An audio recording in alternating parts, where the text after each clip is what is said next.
প্রবল তুষার এবং বিপজ্জনক ঝোড়ো বাতাস নিয়ে দ্রুত ধাবমান একটি শীতকালীন তুষার ঝড়ের কবলে পড়তে যাচ্ছে আমেরিকা।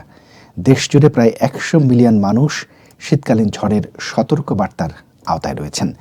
মিনেসোটার একাংশ সহ মিশিগানের পশ্চিমাঞ্চল, পেনসিলভেনিয়া ও নিউ ইয়র্কের পশ্চিমাঞ্চলেও ভ্রমণের সতর্কবার্তা জারি করা হয়েছে। নিউ ইয়র্ক সিটি ছাড়াও ফিলাডেলফিয়া এবং রাজধানী ওয়াশিংটন ডিসির বাসিন্দারাও প্রবল ঝোড়ো বাতাসের কবলে পড়তে যাচ্ছেন বলে জানিয়েছে ন্যাশনাল ওয়েদার সার্ভিস। হাড় কাঁপানো শীতের বার্তা নিয়ে আসছে তুষারঝড়। তাপমাত্রা থাকবে হিমাঙ্কের নিচে।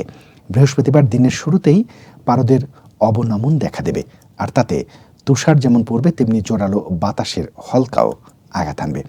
নর্থ ইস্ট অর্থাৎ দেশের উত্তর পূর্বাঞ্চলের দিকে ধেয়ে আসা এই শ্বেতশুভ্র ঝড়ের প্রভাব কেমন হতে পারে সে সম্পর্কে আবহাওয়াবিদরা বলছেন, আপার মিডওয়েস্ট থেকে নর্থ ইস্টের বিস্তীর্ণ অঞ্চল, বিশেষ করে বুধবার রাতে গ্রেট লেক থেকে এই প্রাকৃতিক দুর্যোগ ক্রমশ বিপজ্জনক রূপ নিয়ে পা বাড়াবে নর্থ ইস্টের দিকে, অর্থাৎ মধ্য আটলান্টিকের আরও তুষার, তীব্র বাতাস সহ আছড়ে পড়তে যাচ্ছে উত্তর পূর্বাঞ্চলে। এমনিতেই গত কয়েকদিনের অব্যাহত তুষারপাতে নিউ ইয়র্কের একাংশে যানবাহন চলাচল কঠিন হয়ে পড়েছে। ক্যানসাস সিটিতেও রাস্তায় যান আটকে পড়ছে।